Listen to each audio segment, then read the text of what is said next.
Okay, so when you see like a headline pop up about a U.S.-Russian dual national like getting freed in a prisoner swap, Uh-huh. and you think like, okay, normal diplomacy, right? Yeah. But then there's this like extra layer, like, oh wait, the CIA and the FSD were like the big players in this. Oh, wow. It's like, whoa, hold on. Like that's a whole different ball game. Right. It's like straight out of a spy movie or something. Yeah, totally. It kind of signals a different level of like engagement, right? Right? When you see like those two agencies directly involved, Mm-hmm.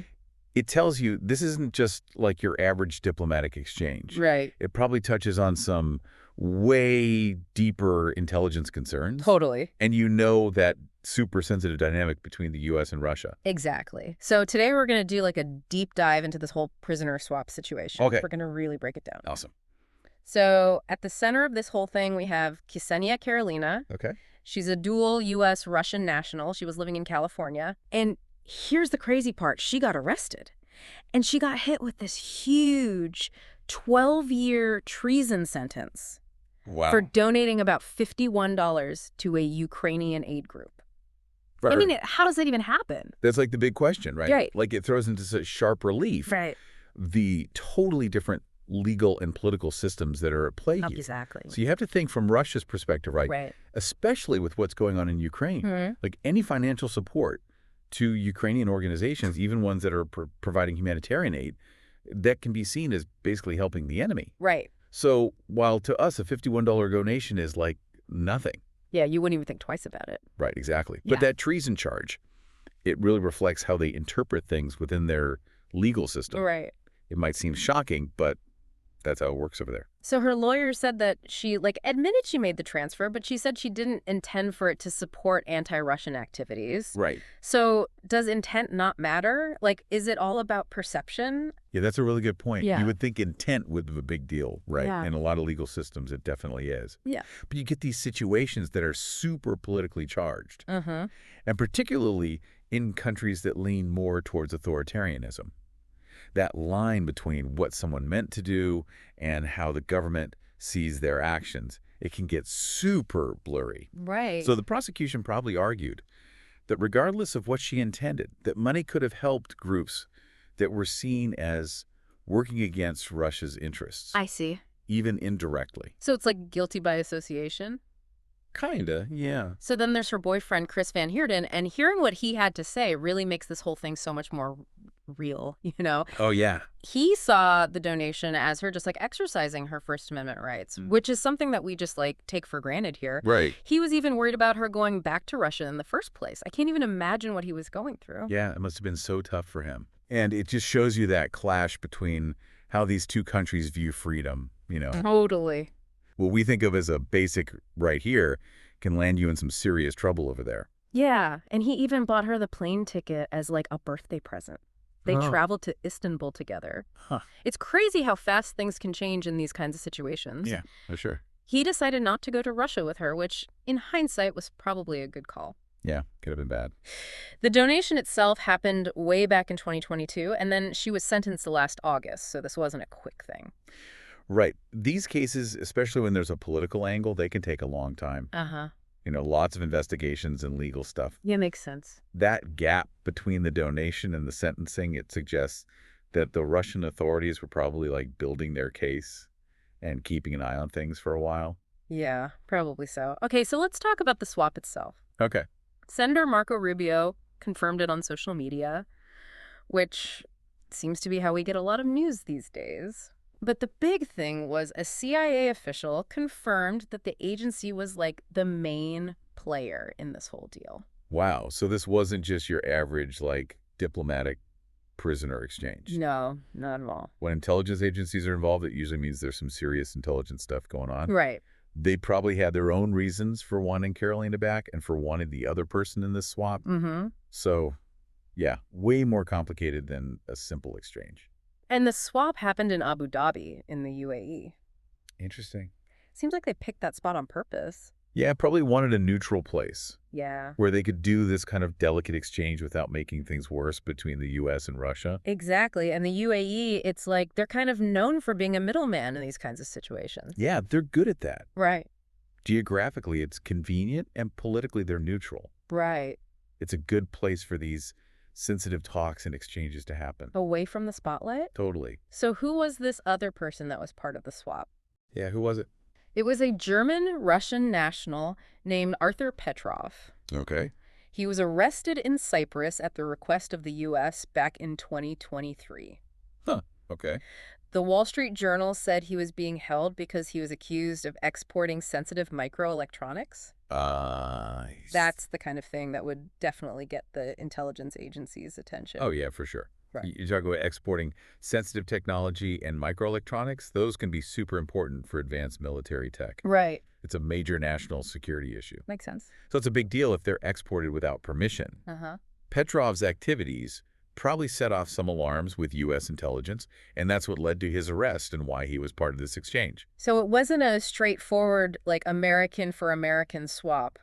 Right. It's interesting. Tells you something about what they were prioritizing and all the strategic stuff going on behind the scenes. John Ratcliffe, who was the CIA director at the time, even put out a statement. He praised the CIA officers in the UAE for getting this done. Yeah.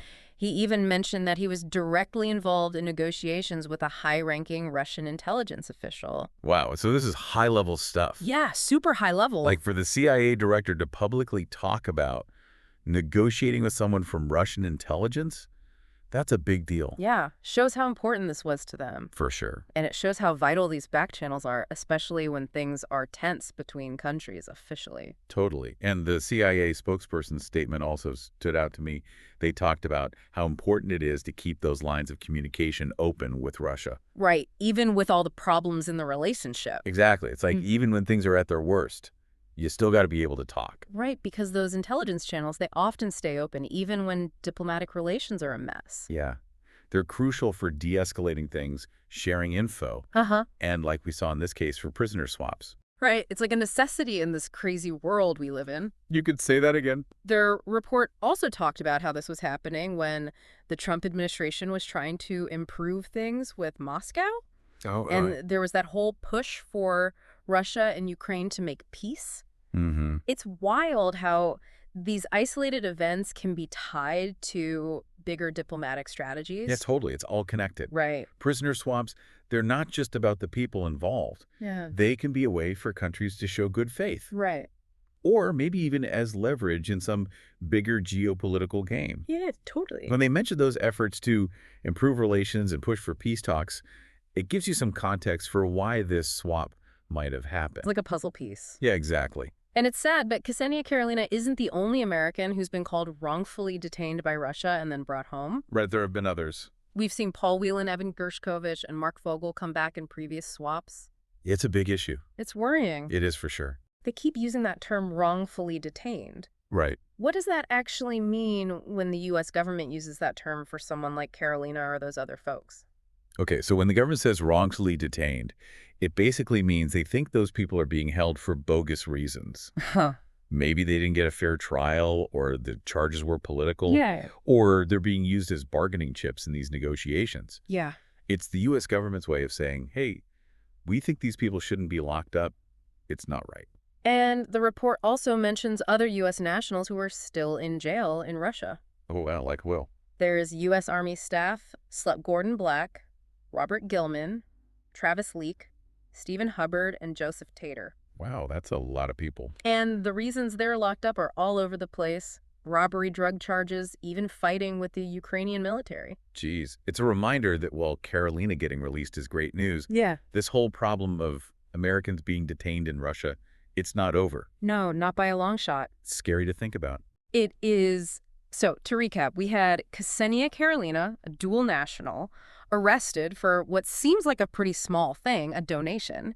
And then, bam, she gets hit with this massive treason sentence. Then the CIA and the FSB orchestrate this whole exchange in Abu Dhabi. Yeah. They trade her for Arthur Petrov, this German-Russian national accused of exporting sensitive tech. Right. The whole thing just shows how complicated and secretive things are between the U.S. and Russia. Totally. You know, especially with everything else going on between them diplomatically and with all these other Americans still stuck in Russia. It's crazy. It really makes you think about how people's lives can get caught up in this world of international politics and intelligence. That's a good point. It's intense. It is. It's like they're walking a tightrope trying to get their citizens back. Right. But at the same time, they have to deal with all this international stuff. Yeah, it's a tough balance. Swaps like this, they're rarely simple. Right. There's always so much going on behind the scenes, Yeah. way more than just trading people. Yeah. And when you consider how harsh Karelina's sentence was for something that seemed so minor, it really makes you appreciate the lengths they went to get her out. Totally. It's incredible. Like, that prisoner swap was a big deal. It was for sure. And it really makes you think about how much power individuals actually have in these global conflicts. Karelina's donation, it was small, it seemed, within her rights here in the U.S., but it had huge consequences somewhere else. Right. Context is everything. It really makes you wonder, how much do governments actually value their citizens? Yeah. How far will they go to bring them home? It's a question worth thinking about. Definitely something to ponder. For sure. So yeah, that's a wrap on our deep dive into this prisoner swap. Thanks for joining us. Thanks for having me. Catch you next time. Sounds good.